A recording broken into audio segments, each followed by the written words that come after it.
The river that moves people, but not water. There is a river that pushes no water, but sweeps away anyone who approaches. At first glance, it flows normally, silently, obedient to gravity.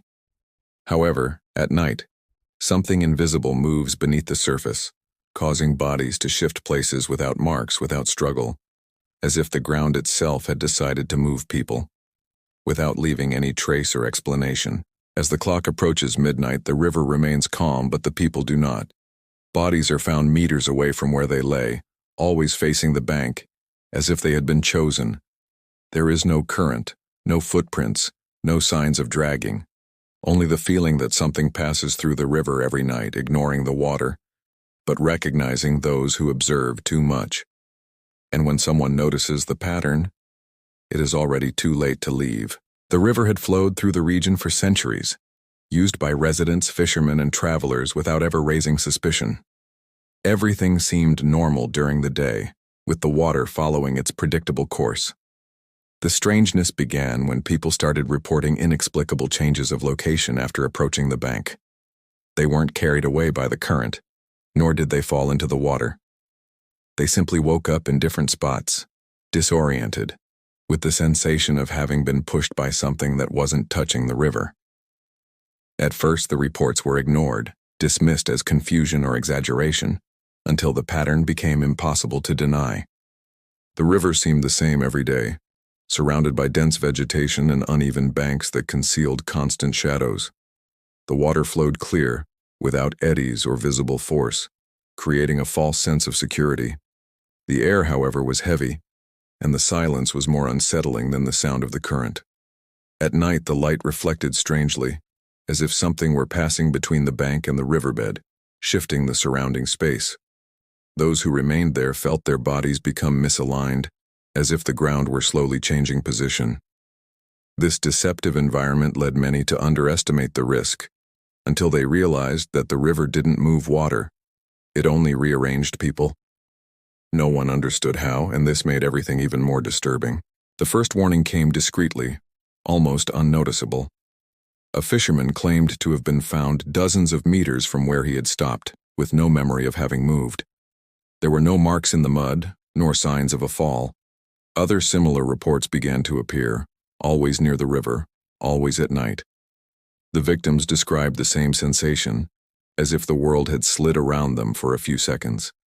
It wasn't a push, nor a current, but a silent, precise displacement that ended before they could react. The fear began when they realized that only people were moving, never objects or the water. The first witness considered reliable was a nurse who worked night shifts.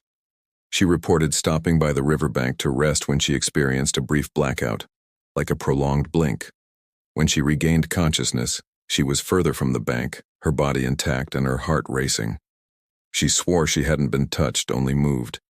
The most disturbing part came later, when she realized that for a few seconds, she heard footsteps walking in the river, even though the water remained completely still.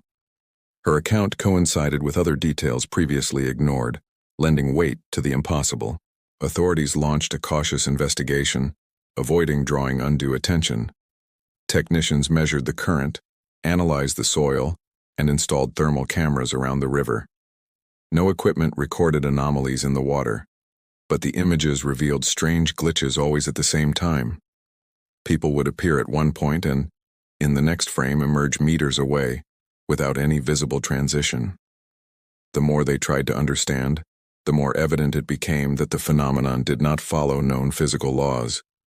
The investigation progressed slowly, pressured by the growing fear of the population and the unsettling feeling of being watched by something that did not appear in any recording. During a nighttime sweep, something unusual was found trapped among shallow river stones. It wasn't being carried by the current, nor was it completely submerged. It resembled an ancient landmark, too smooth to be natural, warm to the touch despite the cold water around it. Whenever someone approached, the sensation of displacement grew stronger. Instruments malfunctioned near it, and compasses spun aimlessly. The object didn't move, but everything around it seemed to slowly shift position. It was as if it wasn't in the right place, serving as a reference point for something crossing the river without touching the water. If this interpretation is making you rethink this story, leave a comment below with your perspective. These videos are meant to provoke reflection, and I read all the comments. And if this type of content interests you, subscribe to the channel so you don't miss the next ones. After the object was discovered, the river fell into a state of absolute silence. No insects, no birds, no nocturnal sounds approached the bank. The water flow remained visible, but seemed mute, disconnected from its surroundings. People reported a pressure in their ears as if the world had been muffled. During this silence, no one moved, but everyone felt the imminence of something about to happen. It was a calculated pause, a tense interval in which the river seemed to observe, carefully choosing who would be displaced next. The silence brought no relief, only the certainty that the phenomenon learned from each nearby human presence. The turning point came when they realized the river wasn't randomly moving people. Everyone moved had something in common. They had observed the phenomenon for too long. Cameras, curious onlookers, and investigators were the first to be affected. The more someone tried to understand, the more precise, almost surgical, the movement became.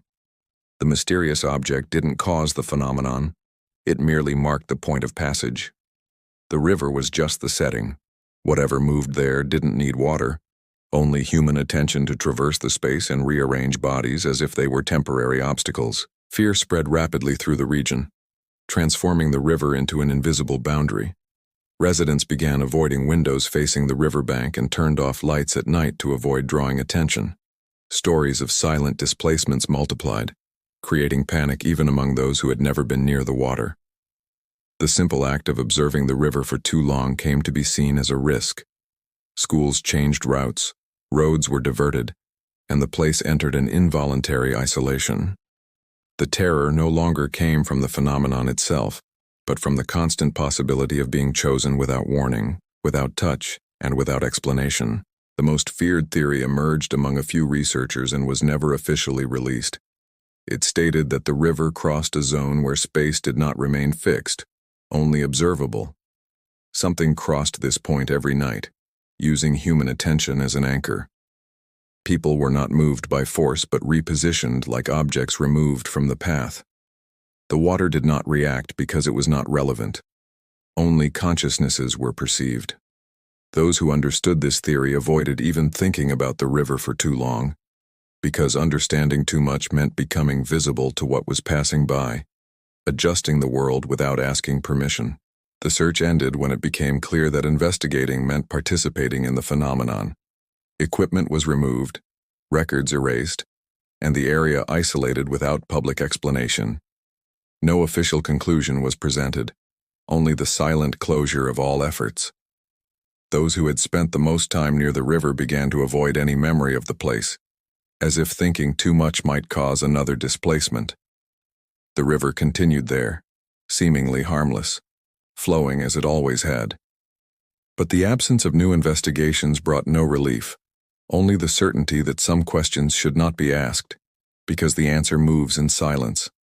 The revelation didn't come as a discovery, but as a belated understanding. That which flowed across the river was neither a creature nor a conscious force, but an inevitable displacement of reality, an adjustment that occurred whenever someone observed too much. The river was merely the point where this adjustment became perceptible.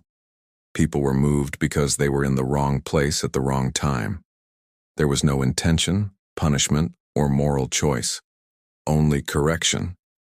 Understanding this was the most disturbing thing, because it meant that the phenomenon could not be prevented, only ignored. And ignoring it required pretending that nothing had happened. Over time, the river became part of the landscape again, but never again part of daily life. The legacy left behind wasn't a story told, but a learned behavior. People began to look away, to cross quickly, not to stop and observe. Silence became a form of protection. New generations grew up without knowing the exact reason for that caution, simply repeating the habit. The river continued to move those who insisted on looking too much, maintaining the invisible adjustment of reality. And so, without signs, without warnings, the place remained active, correcting positions while everyone pretended nothing was happening. If you enjoyed this approach and want to continue exploring stories that are almost never told this way, Leave a like and subscribe to the channel. And now, click on the video that's appearing on the screen. It directly complements what you just watched and may completely change the way you see this story.